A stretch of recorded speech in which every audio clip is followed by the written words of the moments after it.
All right, all praise, all glory, all honors, most certainly due to the Most High, God of the patriarchs, Abraham, Isaac, and Jacob. Peace to you in the name of His Son. I count it truly a blessing each and every single time that I can come before you to preach the word. Most High, yeah, I never do. I count it as a light thing to do so. All right, brothers and sisters, with that, I want to get right into today's lesson, and it's going to be in a couple parts. And this lesson deals with what the Most High has done through wisdom. What the Most High has done through wisdom. And just so we know what wisdom is the proper application of what you know and understand. Peace to you, Brother Willie. It's good to see you there, brother. It's my good brother. Knowledge simply is to know, okay? But knowledge is not understanding. Understanding is when you comprehend what you have knowledge of. And wisdom, again, is the proper application of what you know and understand. And so in this short lesson, I just want to deal with what the Most High has done through His wisdom. We're going to start off with Proverbs the 3rd chapter. Proverbs the 3rd chapter. I'm going to pick it up in verse 19. I hope everybody's I pray that everybody's doing well in these trying times. If it's peace to you, brother, shalom to you as well. If it is not one thing, it's another. And like I say, it's a time when we need to be girded in our faith. But this is Proverbs the 3rd chapter in verse 19. We want to find out because the Bible shows us clearly what He's done through wisdom, and we should be trying to get wisdom. But he says, Solomon writes in verse 19, the Lord by wisdom hath founded the earth, by understanding hath He established the heavens.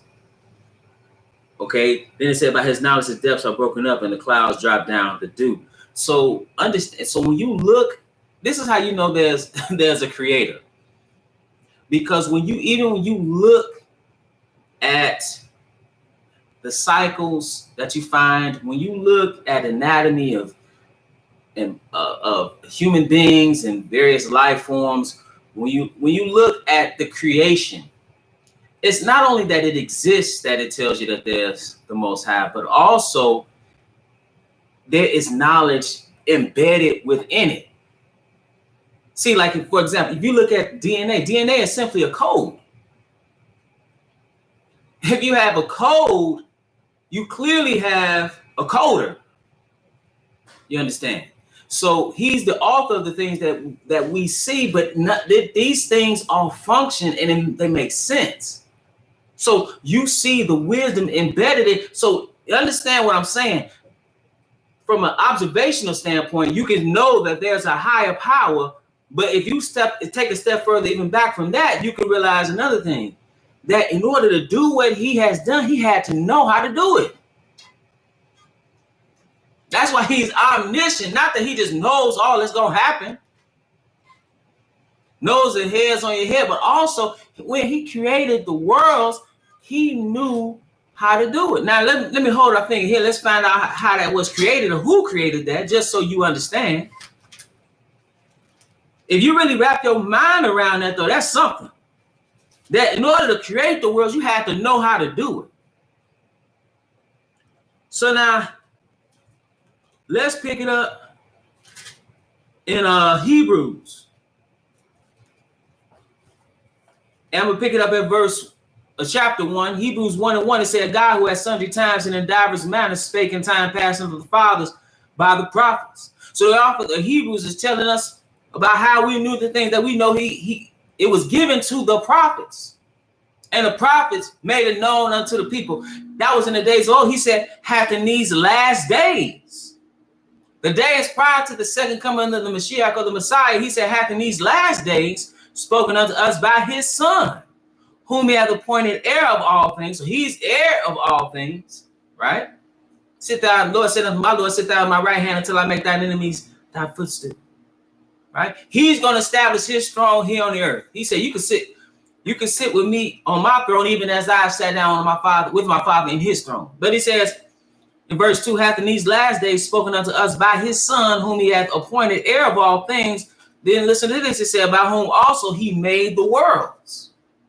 So when you read when it said in the beginning, God created the heaven and the earth, we understand that encompasses the Father and the Son. That word Elohim there. You even get that when it said, let us make man in our image after our likeness. He wasn't talking to to the angels. We're not made in the image and the likeness of angels. We are made in the image and the likeness of God. We are the sons of God. We are part of that creation. Again, when you look at these things, even your own intellect, even though it's finite, it's not chaotic. We can have some chaotic thoughts, but how things function within our bodies, consciousness. You think consciousness emerged out of primordial soup? It doesn't make sense when you really think about what atheists are saying. So now in Proverbs, the 3rd chapter, in verse 19, it said, the Lord by wisdom hath founded the earth, by understanding hath he established the heavens, by his knowledge the depths are broken up, and the clouds drop down the dew. And then it says, by his knowledge the depths are broken up, and the clouds drop down the dew. One thing about it too is also through observation, and peace to everybody that's listening, we try to understand. We call science. Again, he's omniscient though. Omniscient meaning all, and shint meaning, or comes from, is the word science, which means to know.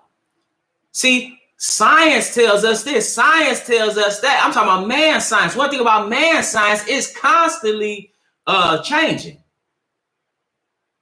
There's some principles there, but ultimately it's constantly changing. And as you gain more understanding and more knowledge, your science changes.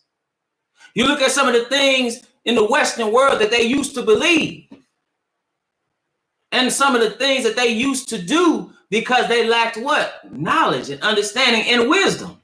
He doesn't lack. Our science is finite, is flawed. We're doing the best we can. He is not.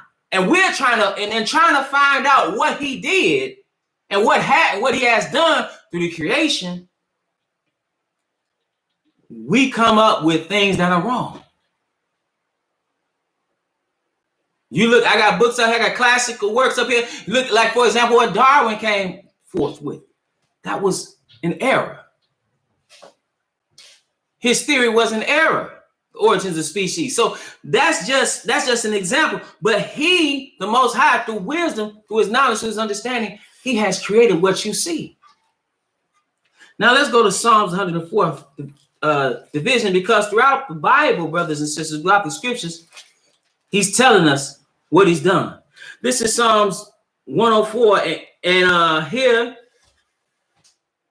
we see in verse 1, it said, bless the Lord, O my soul. O Lord, my God, thou art very great. Thou art clothed with honor and majesty, who covers thyself with light as with a garment, who stretcheth out the heavens like a curtain. Then it said, who layeth the beams of his chambers in the waters, who maketh the clouds his chariot, who walketh upon the wings of the wind. But then it says something in verse 24. It said, oh Lord, because it talks about all the things that he's done. It talks about the trees, the cedars of Lebanon. It talks about the birds and the storks. It talks about the high hills, how they are a refuge for the wild goats, and the rocks for the conies. He appointed the moon for seasons. The sun knoweth his going down. Thou makest darkness, it is night, wherein all the beasts of the forest do creep forth. You hear him when you're at night. When it's nighttime, you can hear him. But then it says something. Verse 24, O Lord, how manifold are thy works. Then it says something. In wisdom hast thou made them all. The earth is full of thy riches. He did it through wisdom. He knew how to do it.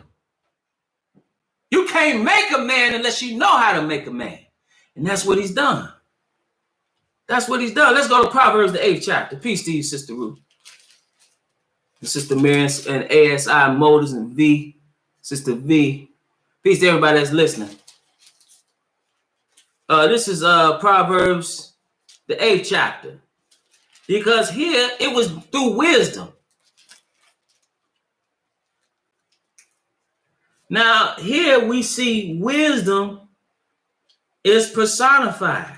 Well, I'm going to pick it up in Proverbs, the 8th chapter, and verse 12. Proverbs 8 and verse 12. It says, our wisdom dwell with prudence and find out knowledge of witty inventions. Then he says, I'm going to skip down to verse 22. He said, the Lord possessed me in the beginning of his way before his works of old. Possess what? Again, wisdom is personified. Personification is when you give human-like qualities to non-human things. Okay, so here It's like from the perspective as if wisdom could talk. It said the Lord possessed me in the beginning of his way before his works of old. Possess what? Possess wisdom, because wisdom was needed in order to create those works. It's not rocket science, but it's greater than rocket science. Because when you think about it, in order to get things to function in the way in which they do and have done, you had to be a lot of wisdom there. We're just trying to find out. We're trying to find out how to do it. And ultimately, we're trying to imitate him in the ways in which you see man trying to make life. Doing different things. I'm not talking about a man and a woman. I'm talking about different things that he's tried to do through his science. You look at genetic splicing. You look at what he's doing with viruses right now. See, one thing about it is man may have the technology to do it. Man has made weapons you have weapons that look like insects. You look at robots and how they're used for warfare. You look at drones and how they're used for warfare. They're biological weapons. You see all the things that man's done through his medication. Man is trying to make a woman into a man and a man into a woman. Man is doing various things, and one thing about this is that man is not operating in the proper moral capacity to deal with the knowledge that he has, with the science and technology that he has. Thus, he makes the world worse through his technology. But he said, I was set up from everlasting, from the beginning, or ever the earth was. What was set up? Again, wisdom.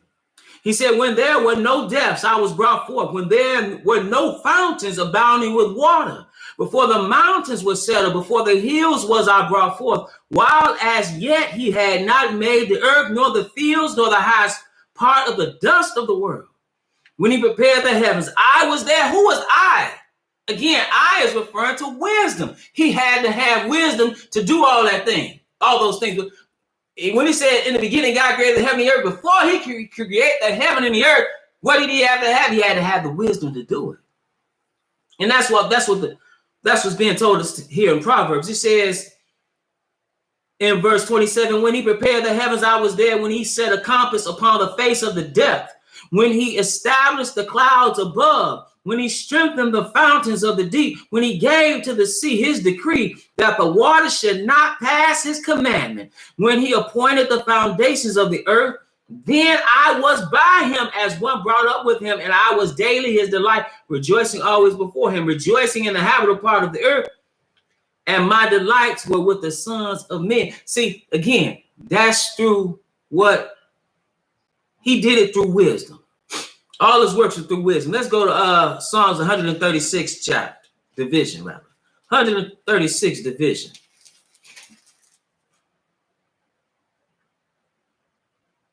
Because it is something that we should give thanks for. When we look at the beauty of the creation, when we look at what he did through the creation, it is a beautiful thing. This is Psalms 136 and verse 1. It says, oh, give thanks unto the Lord, for he is good, for his mercy endureth forever. That's another thing. He is all-knowing and he is eternal. He said, oh, give thanks unto the God of gods, for his mercy endureth forever. Oh, give thanks to the Lord of lords, for his mercy endureth forever. To who alone doeth great wonders, for his mercy endureth forever.